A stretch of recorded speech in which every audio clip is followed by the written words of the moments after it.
الحمد للہ رب العالمین، الصلاة والسلام علی رسولہ الامین وعلی آلہ واصحابہ اجمعین، اما بعد فقد قال اللہ عز وجل: اعوذ باللہ السمیع العلیم من الشیطان الرجیم، بسم اللہ الرحمن الرحیم۔ ضرب اللہ مثلا رجلا فیہ شرکاء متشاکسون ورجلا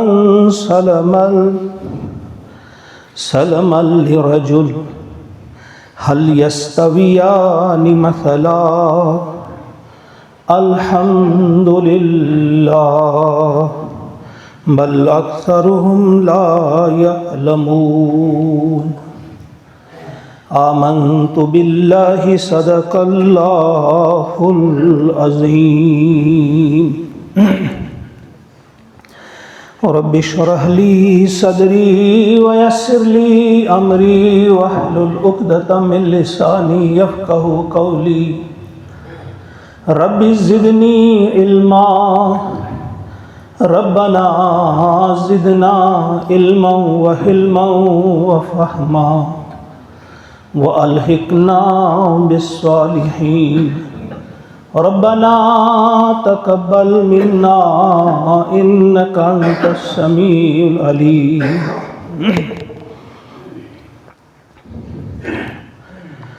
معزز و محترم حاضرین، السلام علیکم ورحمۃ اللہ وبرکاتہ۔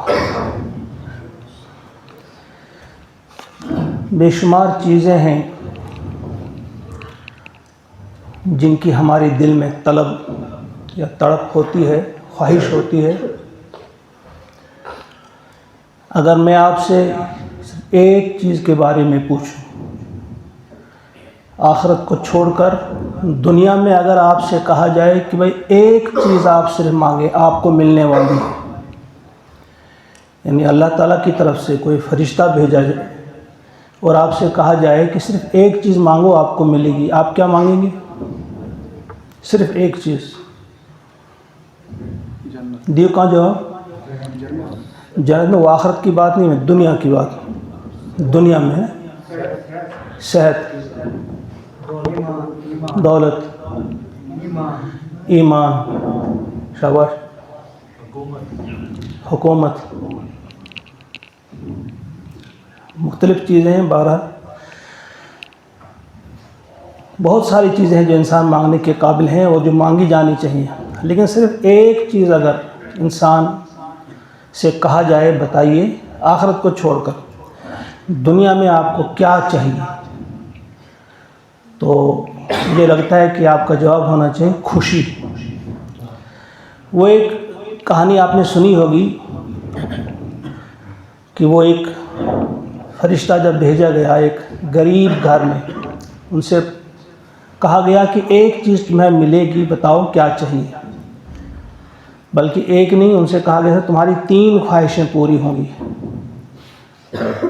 تو جو تھا بھوکا تھا وہ بیچارہ، کبھی کوئی چیز کھائی نہیں تھی، تو کہیں حلوائی کی دکان پہ اس نے لڈو دیکھا تھا، اس نے کہا مجھے لڈو چاہیے۔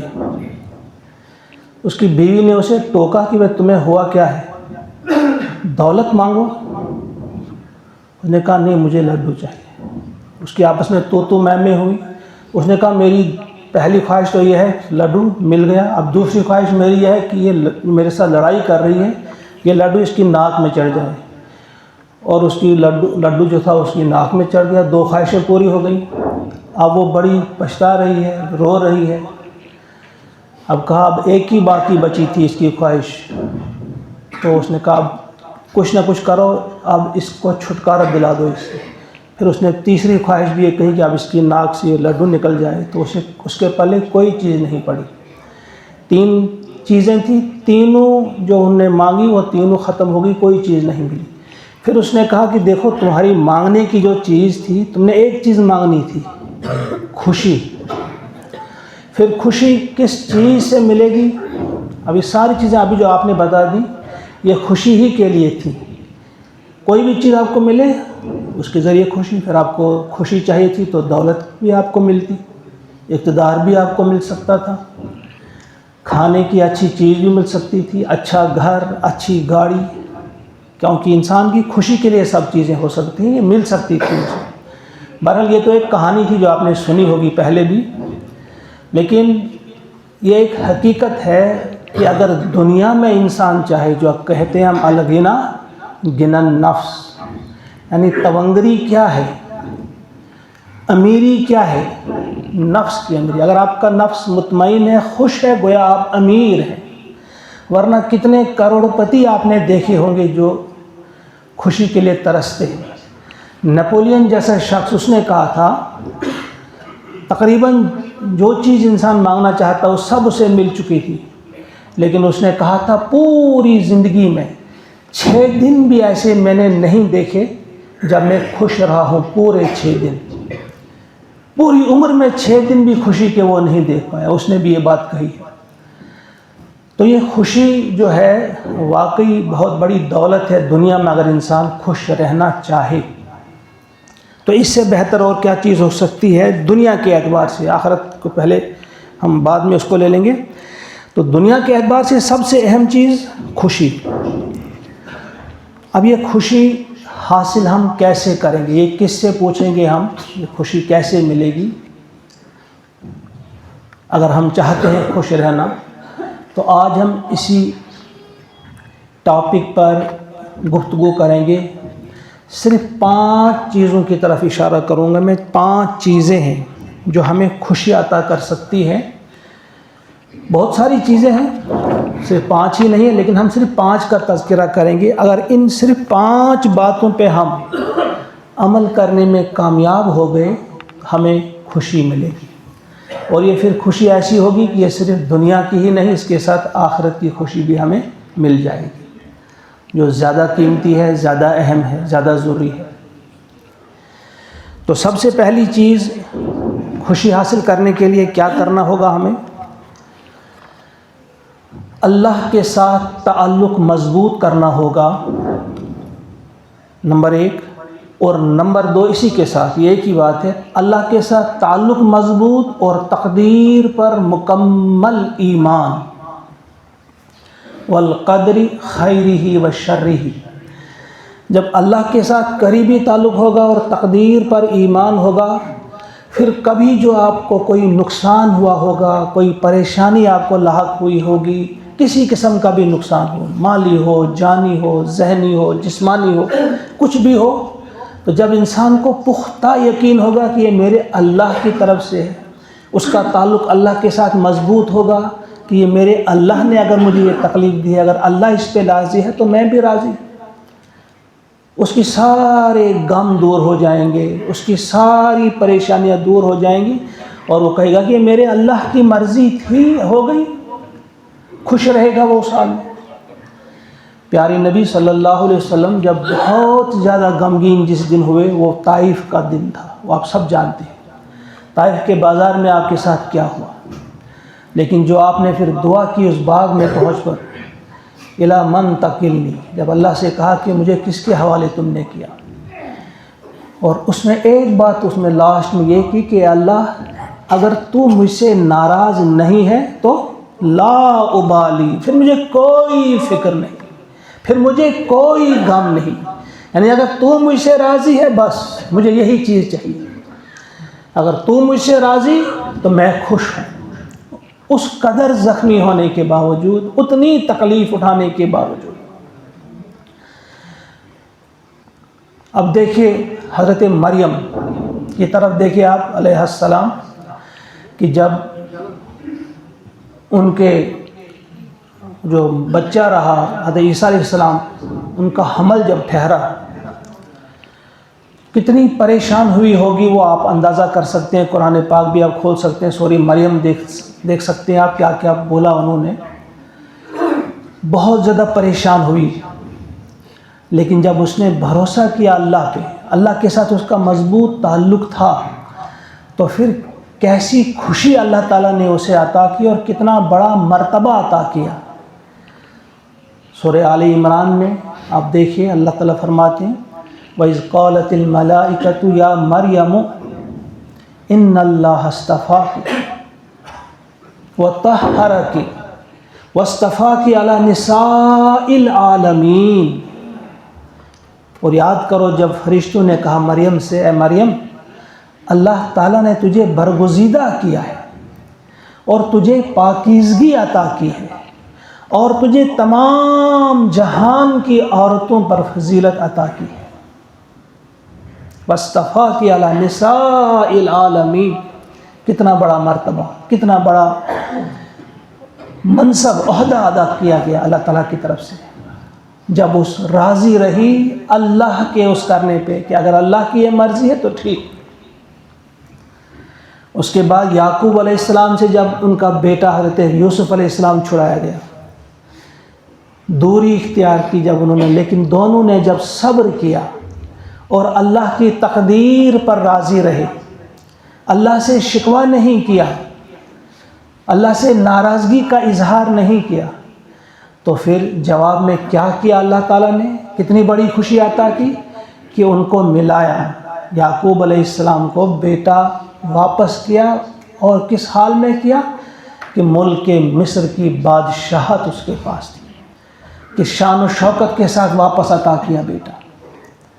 حضرت موسیٰ علیہ السلام کی ماں جب اسے مجبوراً صندوق میں بند کر کے اس خوبصورت بچے کو اس دریا کی لہروں کے حوالے کیا، بچے کو جب اللہ پہ بھروسہ کیا، اللہ کے ساتھ مضبوط تعلق تھا، تو نتیجہ کیا ہوا کہ بیٹا بھی واپس ملا، ماں کا ہی دودھ پیا اس نے، اور اسٹائفن بھی اسے ملا، کہ اجرت بھی اسے ملنے لگی، سمجھو تنخواہ بھی ملنے لگی فرعون کے دربار سے۔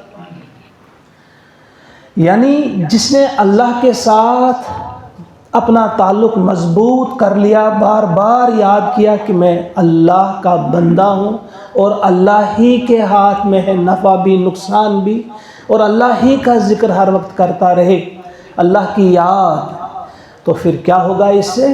اور اللہ کے ساتھ مضبوط دوستی ہوگی تو پھر کیا ہوگا کہ اسے خوشیاں ہی خوشیاں ملیں گی۔ اگر کبھی اسے کوئی تکلیف بھی پہنچے گی تو اس تکلیف میں بھی ایک خوشی اور راحت محسوس کرے گا، کہے گا یہ میرے رب کی دی ہوئی تکلیف ہے، یہ میرے رب کا دیا ہوا غم ہے، تیرا غم بھی مجھ کو عزیز ہے کہ یہ تیری ہی دی ہوئی چیز ہے، اللہ ہی نے وہ دیا ہے، تو اللہ کا دیا ہوا غم بھی پھر انسان کو عزیز ہو جاتا ہے، یہ میرے یار کا دیا ہوا غم ہے۔ تو پہلی چیز آپ یہ یاد رکھیے، اگر آپ خوشی چاہتے ہیں، اور یقیناً ہم میں سے ہر ایک شخص خوشی چاہتا ہے، تو خوشی حاصل کرنے کے لیے، ہر وقت خوش رہنے کے لیے ہمارے پاس پہلی چیز جو ہونی چاہیے اللہ کے ساتھ مضبوط تعلق اور تقدیر پر مکمل ایمان۔ اپنی کسی بھی کھوئی ہوئی چیز کو بار بار ہم یاد کریں گے یہ ہوا کہ یہ ہوا نہیں، بلکہ یہ اللہ کا دیا ہوا تھا، جو بھی ہوا، جس قسم کی بھی آزمائش تھی، تو اللہ کی مرضی، اس پر راضی۔ دوسری چیز جو ہمیں اختیار کرنی ہوگی وہ یہ ہوگی، اگر ہم خوشی چاہتے ہیں تو ہمیں دوسروں کو خوش کرنا جو ہے وہ چھوڑ دینا ہوگا۔ اگر ہم کسی انسان کو خوش کرنے کی فکر کریں گے، اسے ہم خوش کریں گے، دوسرا انسان ناراض ہوگا، اسے خوش کریں گے تو تیسرا ناراض ہوگا، یعنی سارے انسانوں کو خوش کرنا آپ چھوڑ دیں، بس ایک اللہ کو خوش کرنے کی آپ کو فکر کرنی ہوگی۔ آپ اللہ کو خوش کریں گے تو اللہ آپ کو خوش کرے گا۔ اب سارے انسانوں کی خوشی کی فکر چھوڑ دیں۔ یہ جو آیت کریمہ میں نے آپ کے سامنے پڑھی ہے، سورۃ الزمر کی یہ آیت ہے، آیت نمبر 29 ہے۔ یہ اللہ کا ارشاد ہوتا ہے، کتنی خوبصورت مثال دی اللہ تعالیٰ نے۔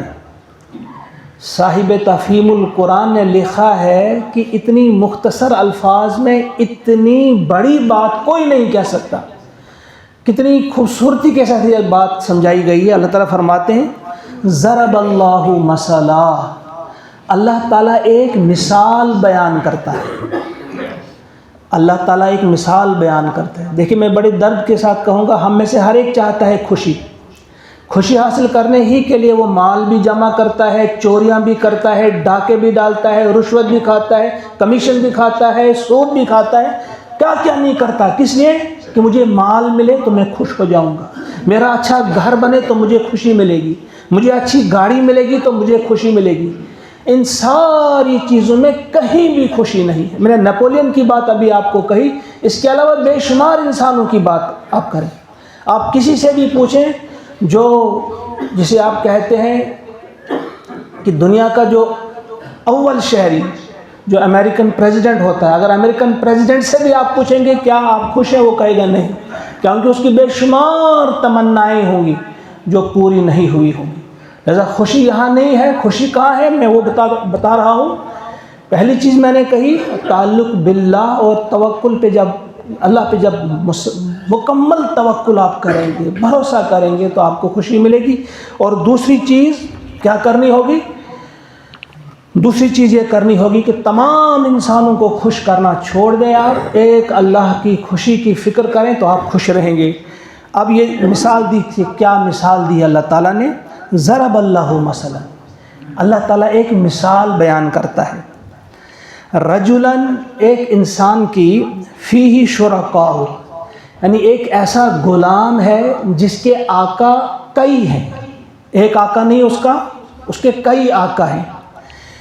متشاکسون، اور وہ آقا بھی کیسے ہیں کہ وہ ضدی ہیں، ایک دوسرے سے ضد کرتے ہیں وہ، اور بڑے ہٹ دھرم ہیں. ہر شخص چاہتا ہے کہ میری ہی بات یہ سنے.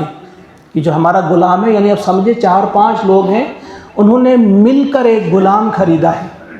ایک اس غلام کی مثال ہے. وَرَجُلًا، اور ایک اور غلام ہے، سَلَمًا لِرَجُلٍ، لیکن یہ ایک ہی انسان، اس کا ایک ہی آقا ہے. اب وہ جو دوسرے 4-5 یا 10 لوگ ہیں جن کا وہ ایک غلام ہے، ایک اس سے ایک کام کہتا ہے، دوسرا تیسرا کام کہتا ہے، وہ پورا نہیں کر پاتا. اور ہر شخص چاہتا ہے کہ میری ہی بات یہ سنے. اسے یہاں سے بھی ایک کھینچ رہا ہے، دوسرا وہاں سے کھینچ رہا ہے. کہا یہ 2 غلاموں کی مثال اللہ تعالیٰ نے دی ہے. ایک ایسا غلام جس کے کئی آقا ہیں، اور ایک اور غلام ہے جس کا صرف ایک آقا ہے. وہ تو بڑی آسانی کے ساتھ، آرام کے ساتھ اپنے آقا کو خوش کر سکتا ہے، اس کا ایک ہی آقا ہے. پھر اللہ تعالیٰ فرماتے ہیں ذرا مجھے بتاؤ، هل یستویان مثلا، کیا ان دونوں کی مثال ایک جیسی ہے؟ کیا دونوں کی مثال ایک جیسی ہے؟ پھر اللہ تعالیٰ نے خاموشی اختیار کی، پھر کہا الحمدللہ. یعنی جواب کا انتظار تھا، کوئی جواب نہیں دے پایا. وہ سب نے کہا کہ نہیں، یہ دونوں ایک جیسے نہیں ہو سکتے ہیں. ایک تو بڑی ٹھاٹھ سے زندگی بسر کرے گا، ایک ہی کا حکم ماننا ہے، اور دوسرے نے کئی کا حکم ماننا ہے، کئی لوگوں کا. تو پھر کہا اللہ تعالیٰ نے الحمدللہ، کہ چلو تمام تعریفیں، کل حمد اور کل شکر اللہ کے لیے کہ یہ بات، اس کا جواب تم نہیں دے پائے. پھر ساتھ ہی فرمایا بل اکثرہم لا یعلمون، لیکن ان میں سے اکثر جانتے نہیں. یعنی اکثر لوگ کچھ سمجھ میں یہ بات نہیں آئے گی. ہم بھی ذرا دیکھیں گے کہ ہمارے کتنے آقا ہیں. کیا ہمارا ایک ہی آقا ہے؟ یہ توحید اور شرک کی خوبصورت مثال ہے. کیا ہم ایک ہی خدا کے ماننے والے ہیں؟ کیا ہمیں صرف فکر ہوتی ہے کہ ایک اللہ کو ہم راضی کریں، خوش کریں، کہ کئی آقاؤں کو ہم خوش کرنا چاہتے ہیں؟ ہم جب بھی کوئی بات کریں گے، کوئی کام کریں گے، کوئی ایکشن ہم کریں گے، ہم دیکھتے ہیں کہ کیا وہ خوش ہو رہا ہے کہ نہیں ہو رہا ہے، دوسرا خوش ہو رہا ہے، تیسرا خوش ہو رہا ہے. ہونا کیا چاہیے کہ جب ہم سارے لوگوں کی خوشی کو ایک طرف چھوڑ کر صرف ایک اللہ کی خوشی کا خیال کریں گے تو اللہ تعالیٰ ہمیں خوش رکھیں گے. ورنہ اللہ تعالیٰ پھر ایسے لوگوں کو انہی لوگوں کے حوالے کر دیتا ہے، اپنا ہاتھ اٹھا لیتا ہے، جاؤ لوگوں سے کہو کہ وہ تمہاری مدد کریں، وہ تمہیں خوش رکھیں. تم لوگوں کو خوش کرنا چاہتے ہو، جاؤ لوگ تمہیں خوش کریں.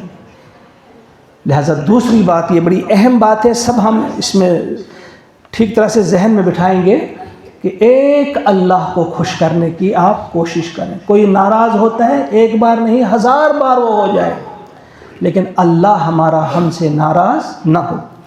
لا طاعۃ لمخلوق فی معصیۃ الخالق، جو فرمایا گیا ہے کسی مخلوق کی اطاعت نہیں کی جا سکتی خالق کی نافرمانی میں.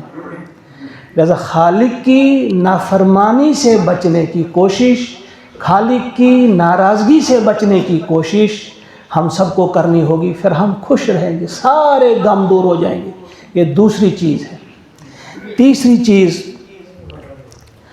ماضی کی تلخ یادوں کو آپ کو بھول جانا ہوگا. ہم بار بار کبھی کبھی یاد کرتے ہیں کہ فلاں سال میرے ساتھ یہ ہوا تھا، یہ غم، یہ پریشانی، بس ان کو یاد کرتے جاتے ہیں ہم، اس سے ہم اور زیادہ. آپ سمجھو اس کی مثال ایسی ہے کہ اگر آپ کے پاؤں میں کانٹا چبھ جائے، آپ اسے نکالتے نہیں، وہیں پہ رکھتے ہیں، تو وہ تو پھر بہت خطرناک قسم کا کینسر بن سکتا ہے.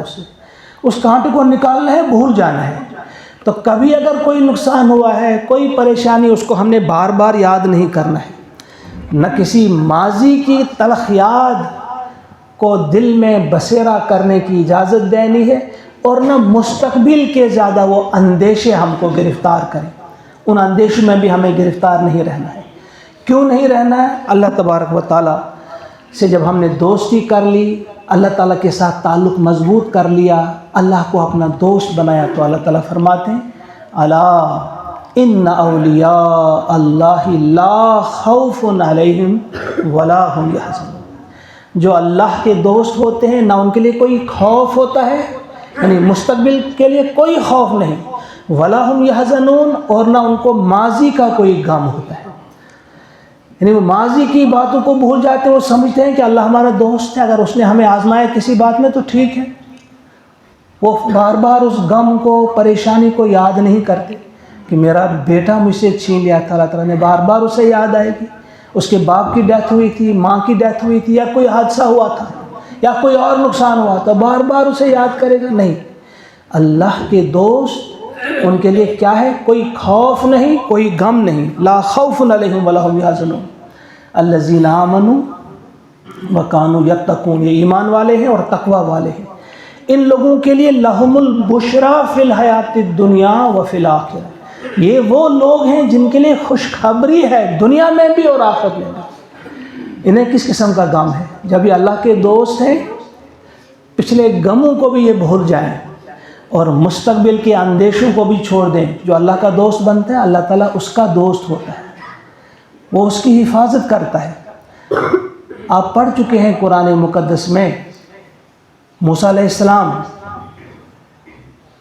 جب اس بستی میں پہنچے جو ایک گھر گرا ہوا تھا، اور آپ نے اس گھر کی تعمیر کے لیے، جو آپ کے جن کے ساتھ آپ تھے، حضرت خضر علیہ السلام، انہوں نے کہا، ان نے پوچھا نہیں ہمیں، آپ نے ان کا یہ دیوار کھڑی کر دی. کہا یہ 2 یتیموں کا گھر تھا ادھر، یہاں ان کے باپ نے خزانہ دفن کر کے رکھا ہے.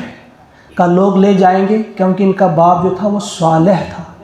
گویا جو صالح ہوگا، نیک ہوگا، اللہ کا ولی ہوگا، اللہ کا دوست ہوگا، ان کے بچوں کی حفاظت خود اللہ تعالیٰ فرماتے ہیں.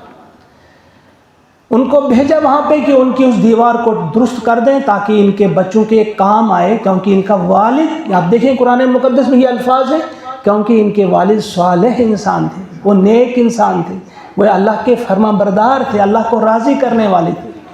تو جو اللہ کے ولی ہوں گے، ان کے لیے مستقبل کی کوئی فکر نہیں، انہیں اپنے بچوں کی بھی کوئی فکر نہیں. ان کے بچوں کی حفاظت کرنے والا اللہ ہوگا.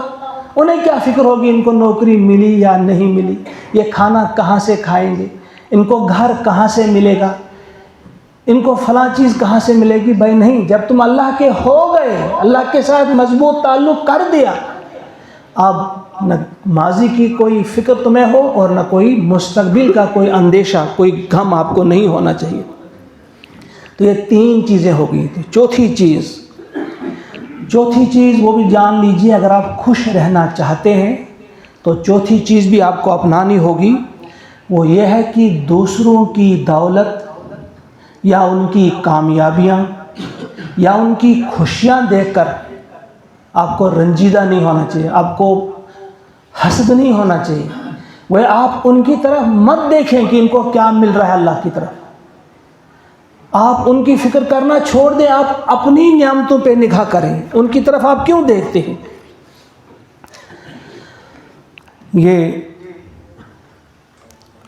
اللہ کا ارشاد ہوتا ہے، اللہ کے نبی صلی اللہ علیہ وسلم فرماتے ہیں انظروا الی من هو اسفل منکم، کہ تم دیکھو، کن کو دیکھو اپنی زندگی میں، دنیا کے معاملے میں، جو تم سے کم تر ہوں، ولا تنظروا الی من هو فوقکم، ان کی طرف مت دیکھو جو تم سے اوپر ہوں، کیوں؟ فہو اجدر ان لا تزدروا نعمت اللہ علیکم، یہ جو ہے یہ زیادہ اس میں امکان ہے کہ تم اپنی دی ہوئی جو تمہارے پاس نعمتیں ہیں انہیں تم حقیر نہیں سمجھو گے۔ پھر کیا ہوتا ہے کہ جب ہم اوروں کے گھر کو دیکھتے ہیں، اس کو کتنا اچھا گھر ہے، اس کی کتنی اچھی گاڑی ہے، اس کا کتنا اچھا باغ ہے، اس کو اپنی نعمتیں بھول جاتی ہے، غمگین رہتا ہے، پریشان رہتا ہے، میں کیا دوں خدا صبر، امس دیتن اقتدار، امس دیتن گڑ، امس فلانی اتنی دولت۔ بھائی اسی لیے جو چوتھی چیز جو ہے، آپ اوروں کی نعمتوں کی طرف مت دیکھیں۔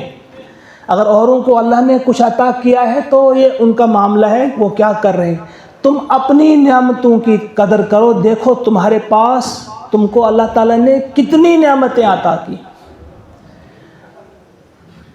تو بہت سارے جو علماء ہیں، انہوں نے ایک لسٹ، انہوں نے کہا ہے لسٹ تیار کرنی چاہیے، اپنے پاس رکھنی چاہیے کہ آپ کو اللہ تعالیٰ نے کیا کیا دیا ہے، کتنی نعمتیں، ان کو دیکھا کرو، تمہارے سارے غم جو ہیں دور ہو جائیں گے۔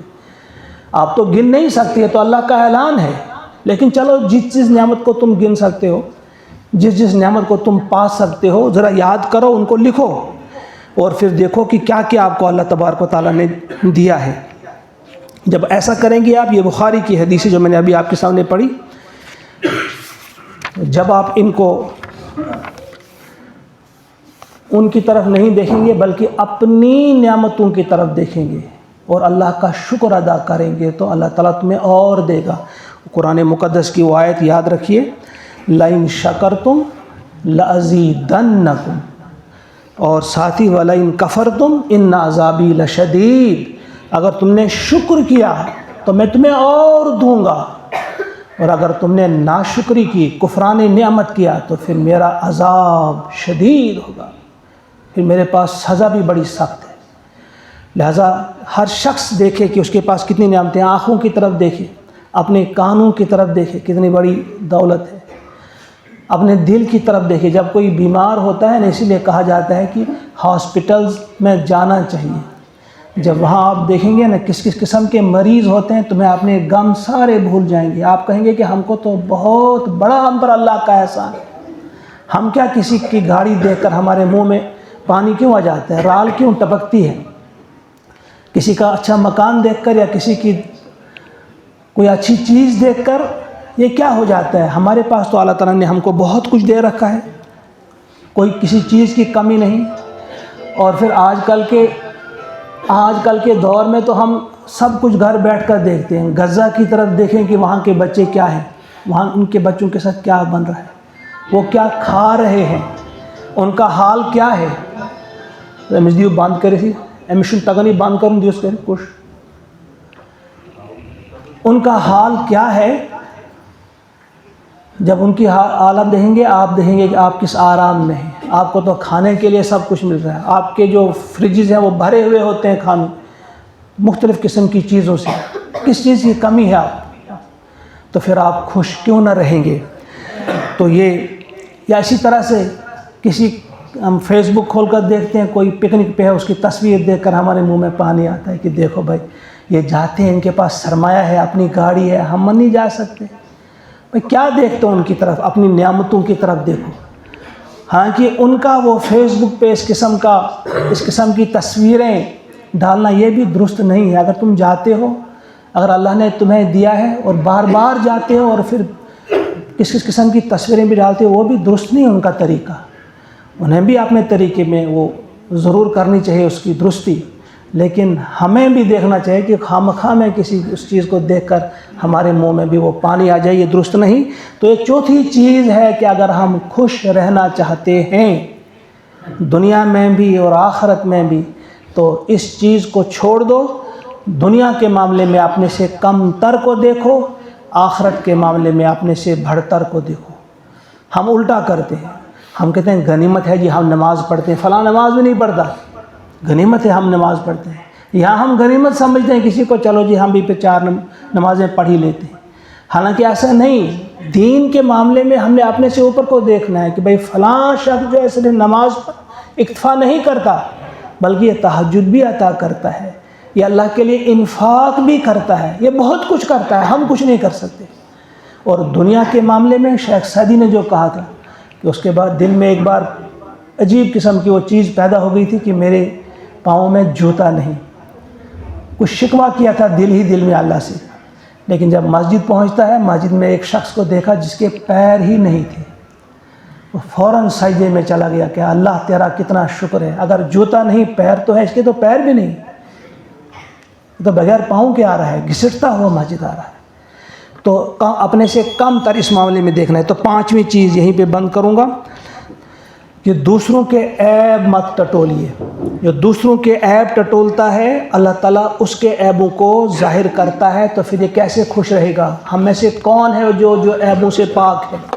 اللہ تعالیٰ نے فرمایا فَلَا تُزَكُّوا أَنفُسَكُمْ هُوَ أَعْلَمُ بِمَنِ اتَّقَىٰ هُوَ يَعْلَمُ بِمَنِ اتَّقَىٰ۔ یہ زیادہ پاکیزگی مت جتاؤ کہ تم کتنے پاک باز ہو، اللہ تعالیٰ جانتا ہے کون متقی ہے کون نہیں، یہ پاکیزہ زیادہ مت بنو۔ لہذا ہم سب جو ہیں عیبوں سے بھرے ہوئے ہیں۔ جب ہم کسی کے عیب کا پردہ اٹھائیں گے، سنیے کیا فرماتے ہیں پیارے نبی صلی اللہ علیہ وسلم۔ ابو برزہ اسلمی رضی اللہ تعالیٰ عنہ اس کے راوی ہیں، فرماتے ہیں یا معاشر من آمن بلسانہ ولم يدخل الایمان قلبہ، اے وہ لوگوں جنہوں نے زبان سے ایمان لایا ہے لیکن دل میں تمہارے ابھی ایمان نہیں آیا، لا تغتابوا المسلمین، مسلمانوں کی غیبت مت کرو، ولا تتبعوا عوراتہم، اور ان کے عیبوں کے پیچھے مت پڑو، فإنہ من یتبع عوراتہم، جو شخص بھی تم میں سے اپنے ان بھائیوں کے عیبوں کے پیچھے پڑے گا، ٹٹولے گا ان کے اندر کیا کیا عیب ہیں، نقائص ہیں، یتبع اللہ عورتہ، تو ان کے عیبوں کے پیچھے اللہ تعالیٰ پڑے گا۔ ذرا سوچئے آپ کہ اگر آپ کسی کے عیب ٹٹولنے کے پیچھے ان میں کیا کیا خامی ہے ان کو مشہور کرنے کے لیے، تو ایسے انسانوں کے عیبوں کو پھر کون ٹٹولے گا؟ اللہ تعالیٰ۔ وَمَن يَتَّبِعِ اللَّهُ عَوْرَتَهُ يَفْضَحْهُ فِي بَيْتِهِ، تو اللہ تعالیٰ جس کے عیبوں کے پیچھے پڑے تو اس کو تو گھر میں رہ کر بھی اللہ تعالیٰ ذلیل اور رسوا کر دے گا۔ اگر ہم کسی کے عیب ٹٹولیں گے، اس سے کیا ہوگا؟ ہم خوش رہیں گے؟ نہیں، پھر اللہ تعالیٰ ہمارے عیب ٹٹولے گا، پھر اللہ تعالیٰ ہمیں رسوا کرے گا، اللہ تعالیٰ بچائے۔ یہ اللہ کے نبی فرماتے ہیں تم کسی کے عیبوں سے پردہ اٹھا لو، اللہ تعالیٰ تمہارے عیبوں سے پردہ اٹھا لے گا، وہ جانتا ہے تمہارے اندر کتنے عیب ہیں۔ پھر وہ خوشیاں کہاں سے آئیں گی؟ جب ایک شخص رسوا ہو جائے گا، ذلیل ہو جائے گا، تو خوش کیسے رہے گا؟ اور ایک اور جگہ بھی فرمایا پیارے نبی صلی اللہ علیہ وسلم نے من را عورتن، جس شخص نے کسی کا کوئی ایسا عیب دیکھا، مخفی کوئی عیب، چھپا ہوا عیب، فسترہا، اس نے اس کی پردہ پوشی کی، کان کمن احیا موعودہ، اس کی مثال ایسی ہے جیسے اس نے زندہ گاڑی ہوئی بچی کو بچایا۔ یعنی ایک شخص اپنی بچی کو دفن کر رہا تھا زندہ، جیسے اس نے اس کو بچایا اگر اس نے اپنے بھائی کی پردہ پوشی کی۔ بہت ساری احادیث پاک ہیں اس سلسلے میں کہ اگر آپ کسی کے عیب کو چھپائیں گے، اللہ تعالیٰ آپ کے عیبوں کو چھپائیں گے اور پھر آپ کو اس سے راحت اور خوشی ملے گی۔ 5 چیزیں میں نے آپ کے سامنے یہ رکھی، صرف 5، بہت ساری ہیں لیکن انہی 5 چیزوں پر اگر آج ہم مصمم ارادہ کریں، پختہ ارادہ کریں کہ یہ 5 چیزیں اپنے اندر ہم لائیں گے۔ تعلق باللہ، توکل علی اللہ، تعلق باللہ، تقدیر پہ ایمان اور توکل علی اللہ پہلی چیز، اور دوسری چیز ہم دوسروں کو خوش کرنا چھوڑ دیں، بس اپنے اللہ کی خوشی کا خیال کریں۔ تیسری چیز ماضی کی تلخ یادیں ہوں یا مستقبل کے اندیشے ہوں، ان کو چھوڑ دیں ہم، بلکہ اس آیت کو بار بار ہم پڑھیں کہ جب ہم اللہ کے دوست ہیں تو لا خوف علیہم، خوف مستقبل کا ہوتا ہے، ولا ہم یحزنون، کوئی غم نہیں ہوگا ان کا جو ماضی کے ساتھ جس کا تعلق ہے، اس سے فارغ ہو جائیں گے۔ چوتھی چیز دوسروں کی دولت، دوسروں کی گاڑی، دوسروں کے گھر کو نہیں دیکھیں گے بلکہ اپنی نعمتوں کو دیکھیں گے کہ اللہ تعالیٰ نے ہم پر کتنی نعمتیں، کتنے احسانات، کتنے انعامات کیے ہیں ان کی طرف دیکھیں گے۔ اور پانچویں چیز کہ ہم دوسروں کے عیبوں سے پردہ نہیں ہٹائیں گے، ہم تجسس نہیں کریں گے، کسی کی ٹوہ میں نہیں لگیں گے، ان کے عیبوں پر پردہ ہی ڈالیں گے۔ اگر ہمیں معلوم ہوتا ہے کسی کا عیب معلوم ہو گیا، پردہ پوشی ہم کریں گے۔ اللہ تعالی ہمارے عیبوں کی بھی پردہ پوشی فرمائیں گے۔ اللہ تعالی ہم سب کو توفیق عطا فرمائے کہ واقعی ہم ان 5 چیزوں کو اختیار کرنے میں کامیاب ہو جائیں۔ ربنا تقبل منا انک انت السمیع العلیم۔ والسلام علیکم ورحمۃ اللہ وبرکاتہ۔